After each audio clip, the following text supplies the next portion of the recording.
Good afternoon, everybody. I'm still Tom Rochon, the Ithaca College president.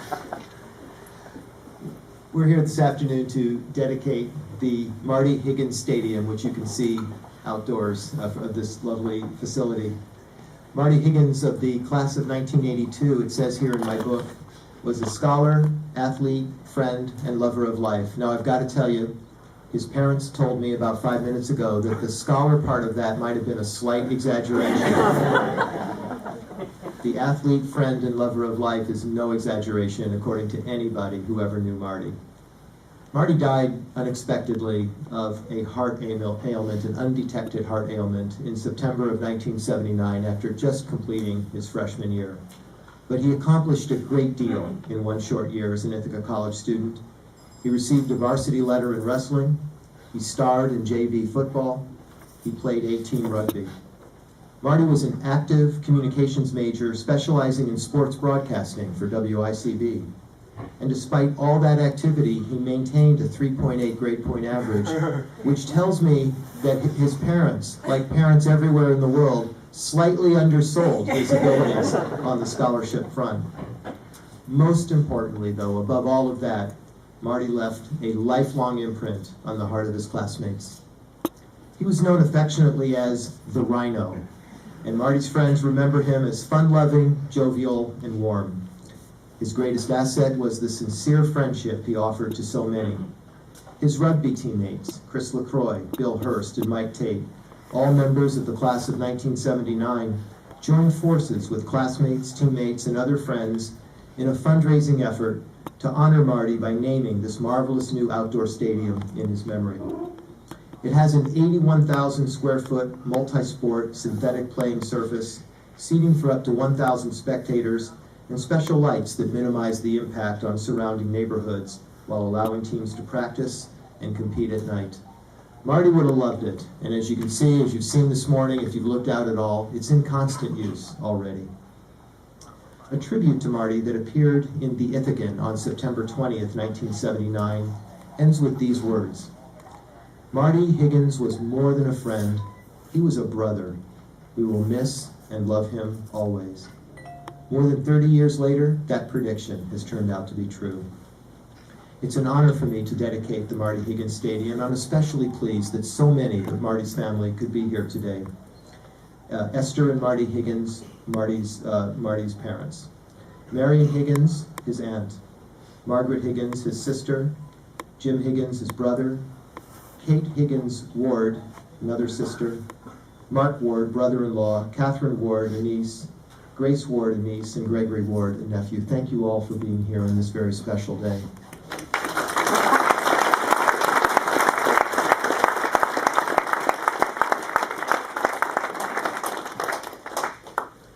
There's a plaque downstairs that we had an opportunity to see before coming up here, before the rains forced us inside. And the legend on the plaque reads, gift of classmates, teammates, and friends of Marty Higgins, class of 82, 1960 to 1979, scholar, athlete, friend, and lover of life, whose high spirits and boisterous enthusiasm belied a fierce determination to excel in all his endeavors. I'm very pleased to introduce Marty's good friend, Chris LaCroix, who'd like to say a few words. Chris.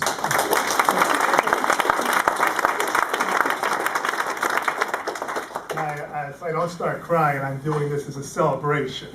Okay, I've been emotional talking to people about this because it comes from the heart. And I want to thank in particular the Ithaca athletes, the rugby team, the lacrosse team, men's and women's rugby team, in fact.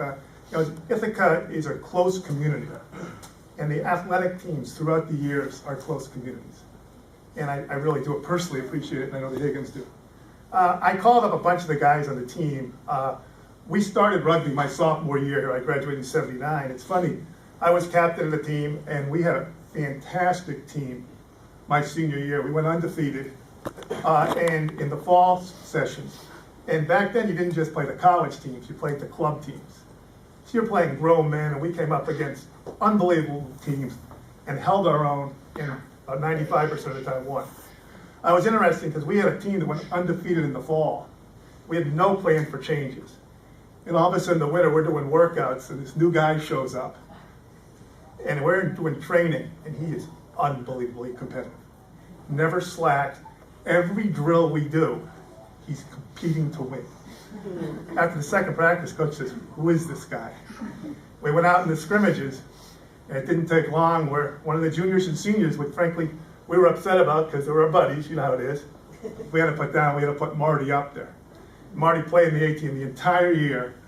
He was a force, but he was more of as great a player as he was a different type of force. And you guys who play athletics, you people here who coach, there's people that are good players, and there's people that make everybody else around them better every single day. Nobody practiced as hard as Marty. Every single drill, anything you did was a competition. He rose the level of everything we did. It was unbelievable. So he was one of those people that just took the level of how we competed in practice, which is most important because you just can't pull it to a game, and in games. And when I called around to my teammates to say, "Hey, this is happening, what do you remember?" Fun-loving, great guy came away first. The second thing was competitive. He just had that gene. And he didn't have it part of the time. He had it all the time. We used to have to run, there was a ski hill over here. We used to have to run it. We didn't have a practice field like you guys don't now. Back then we played this little piece of grass. We used to have to run the ski hill 3 times. Whenever the coach double blew, you ran the ski hill. And it used to be sort of a semi-trot up until Marty got there. I remember the first day I ran by him, I just smacked him on the back. Got a grin on his face, and it was a race. And all of a sudden, the entire team is racing. He had that personality. You can't teach that, it just goes. Everybody else also mentioned, this is my last thing and I'll get off, the Schenectady Reds. And we were seniors, we went up to the upstate championships. We won game after game. In rugby, you can't substitute unless there's an injury. You play 2 45-minute halves, and you just do it. We get to the final game, we're playing this legendary team called the Schenectady Reds. They have a guy named Tom Selfridge, who was an Eagle, which is the U.S. team. And he was the captain of the U.S. team, and had a bunch of all-stars around him. We're looking at them, and frankly, we're 18 to 22-year-old kids. The size of their pack, which is the equivalent of football to a line, was 30 to 40 pounds bigger than us. And it wasn't fat, it was muscle. And you're looking, and they're just loaded. And we had a very good team, unbelievable backs, equivalent to football, running backs, wide receivers. If we could get them the ball, we thought we could play with them. Early on, we took an early lead. Unbelievable game, one of those legendary games when you're playing. But by halftime, they figured out they were going to keep the ball right in the middle. It was going to be run one way or another, basically on the inside. We turned to our coach, who was a great coach, still teaches her, a guy named Ron Schassberger, by the way. Wonderful coach, good friend, real leader, what a coach should be, and a good mentor to young men. But he turned to us and he said, all the strategies out the window. This is coming down to who has more. And at that point, there were about 6 deep watching this game from all the other people who had lost. And Ithaca had the crowd.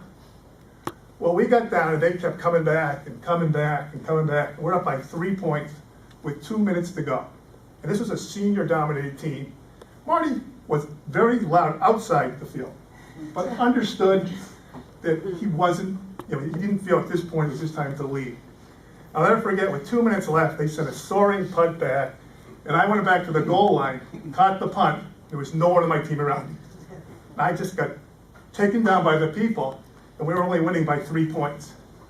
And you're supposed to let the ball go. They would have picked it up and scored. So I elected to hold on to it, saying I'll take the penalty. And like football, they then would kick a field goal and tie the game, but I figured better than losing the game. So I held on to it and basically got the crap kicked out of it because that's what they do to you in rugby, you don't like the ball. And we're ready for him to kick the field goal. Tom Selfridge walks up to the ref and says, we're not kicking the field goal. And a touchdown equivalent, they call it a try in rugby, is 4 points. He says, we're scoring right here at the end of the game. And I look around at my teammates, we're exhausted, it's a hot day, we played a lot, these guys are huge. There's great players coming at us. And I, as the captain, I had a constant dialogue, trying to rally. Wish I could tell you I did. I looked at them, they'd heard enough from me, they were exhausted. No one's moving. They're getting ready to run the ball. All of a sudden, Marty just walked out in front of the group and says, nothing, I got the tackle. I got the hit. And all of a sudden, when the guy comes up and chest bumped him, says, I got it. The next guy did, and the next guy. Make a long story short, we held him on the goal line for 2 minutes. One of those things, if you play the game, I see guys, I run into them randomly. Guys come up, give you a hug and say, Schenectady Ray. We held him, the whistle blew with the All-American Eagle on the goal line with 4 guys on Ithaca driving him back into the ground to win the game. Marty didn't lead by words, he led by actions. Marty was the type of guy, did all the little things on the field that got no glory, didn't get his name in the press, won the loose ball, made the big tackle, got in there when nobody else would, all the dirty work. He was the blue-collar guy that people didn't truly appreciate unless you play with him. If there's coaches here, those are the guys that make the difference. So that was Marty Higgins. So the one thing I thought was missing, all the nice things they said, Marty was a warrior. And if I have a team, I want him on it.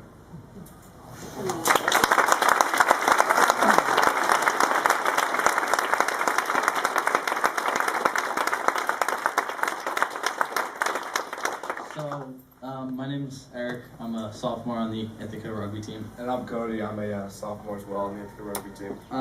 I'm not one for public speaking either, but as a team, we'd like to present this ball that everybody signed to the Higgins family.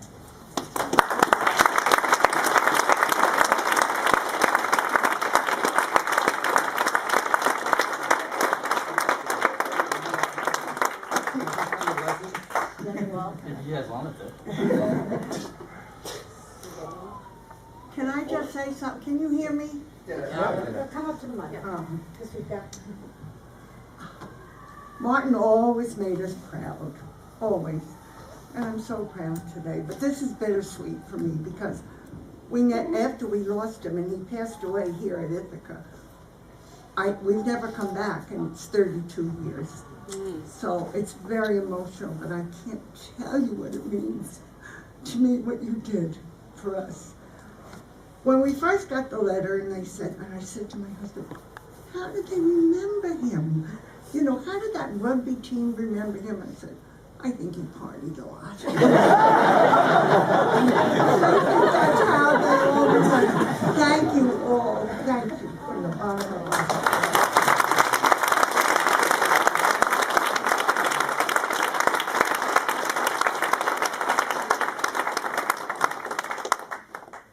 Margaret Higgins, the oldest Higgins, and I think I won't go all existential on you because I actually have been in student affairs for 30 years and I have tried to shut a few rugby teams down. I'm sure they were nothing like you gentlemen, who are scholars and athletes like my brother. But I think the biggest question in higher education is, do we make a difference? Do I make a difference? And so I just quickly, on behalf of my family, especially my parents, want to thank the administration of Ithaca College. I mean, you've got a $65 million building here for a D3 school, that's huge, but you're doing so much more than that, and this is a testament to that. Secondly, I want to talk to the student athletes in the room on the bad days, on the days you don't do as well as you wanted to do on the quiz, or something happens in a residence hall with a can of beer, or your parents call you. I'm sure it doesn't happen here. Whatever happens, I just want you to remember from us old people, you can make a difference, and you do.